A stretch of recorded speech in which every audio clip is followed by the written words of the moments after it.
Menteri Pendidikan Dasar dan Menengah Abdul Mukti meninjau bangunan fasilitas belajar dari program revitalisasi sekolah tahun anggaran 2025. Peninjauan dilakukan di Sekolah Menengah Kejuruan Negeri 1 Sikur, Kabupaten Lombok Timur, Nusa Tenggara Barat pada Minggu 17 Mei. Menteri Abdul Mukti memaparkan secara nasional alokasi revitalisasi satuan pendidikan tahun 2026 akan bertambah. Dari yang sebelumnya 11.744 satuan pendidikan menjadi 71.744 satuan pendidikan.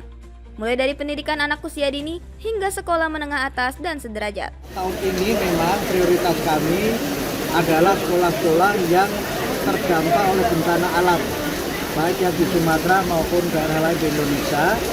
Yang kedua, sekolah di daerah 3T, itu juga jadi prioritas kami.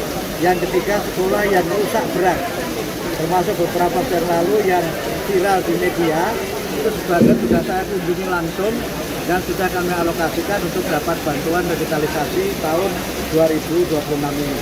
Jadi semuanya bertahap, semuanya kita laksanakan sesuai dengan prioritas yang sudah kami tetapkan.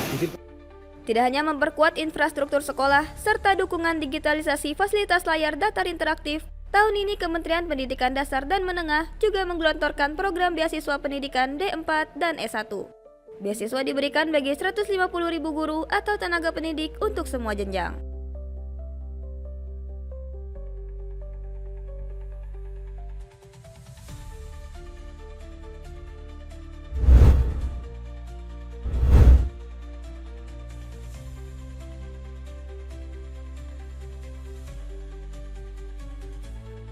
Komunitas Suluk Lamuk menggelar kegiatan deres buku atau membaca secara rutin di Komplek Plaza Kota Temanggung, Jawa Tengah.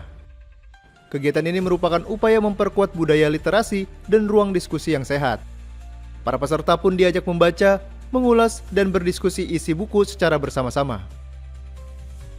Tidak hanya membahas isi bacaan, forum ini juga menjadi ruang bertukar gagasan, pengalaman, serta refleksi sosial yang relevan dengan kehidupan sehari-hari. Pembimbing deres buku, Ali Ahmad mengatakan, kegiatan ini bukan sekedar agenda membaca bersama, melainkan upaya membedah makna serta memahami isi bacaan secara lebih mendalam. Karena menurutnya, buku menjadi media untuk mempertemukan banyak perspektif yang berbeda sehingga mampu membuka ruang dialog guna memperluas wawasan. Membaca buku baru benar-benar berguna itu ketika ada proses internalisasi. Dan kita baru bisa menginternalisasi apa yang kita baca ketika kita benar-benar sepenuhnya paham. Karena itu kita menderes, kita berusaha untuk memahami bacaan itu sedalam-dalamnya gitu. Tentunya tidak semua buku itu perlu dideres. Ada banyak buku-buku cerita yang mungkin nggak perlu dideres. Tapi dalam sebagian kasus gitu, sebagian buku yang memerlukan deres, maka buku-buku itu kita deres. Intinya belajar bagaimana cara berlogika gitu. Dan sudah beberapa kali ikut juga, itu pengalaman saya selama ikut itu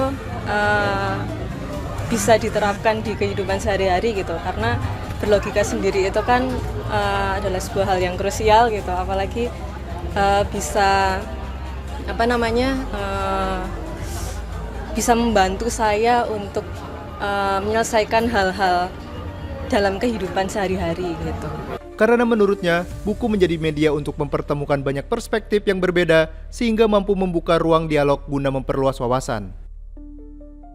Ali menambahkan dengan semangat kebersamaan dan literasi, kegiatan deres buku ini bisa menjadi wadah komunitas untuk mengajak generasi muda dalam membangun budaya literasi di masyarakat sedari dini.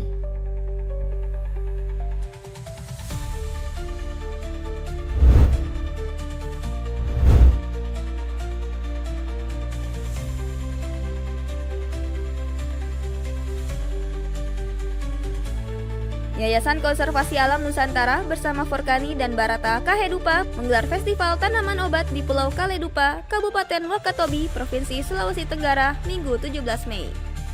Festival ini bertujuan mengangkat kembali pengetahuan herbal lintas generasi dengan turut melibatkan pelajar sebagai upaya melestarikan pengobatan tradisional bagi masyarakat pesisir.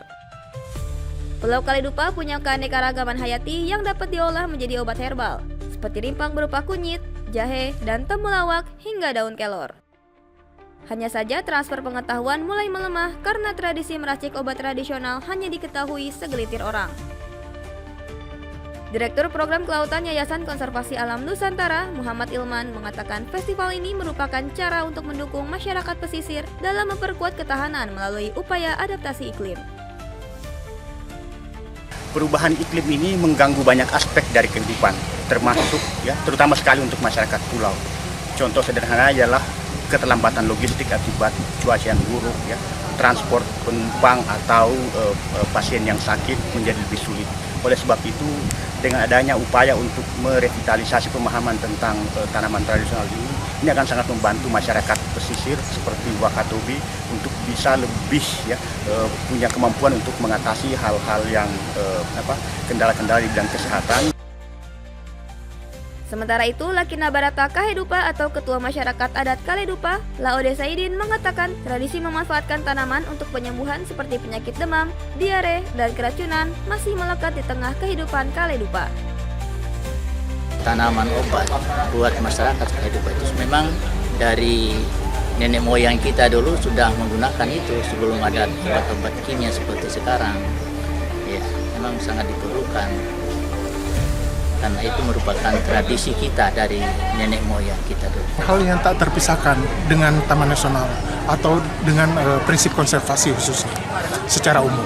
Karena kearifan lokal juga terkadang dia memiliki muatan-muatan yang sama mendukung dengan misi dan visi daripada konservasi itu sendiri. Festival Tanaman Obat juga diharapkan dapat menghubungkan budaya dan tata kelola lingkungan untuk adaptasi iklim. Festival ini juga didorong untuk dapat mengubah persepsi risiko melalui narasi penyembuhan dan tanaman obat.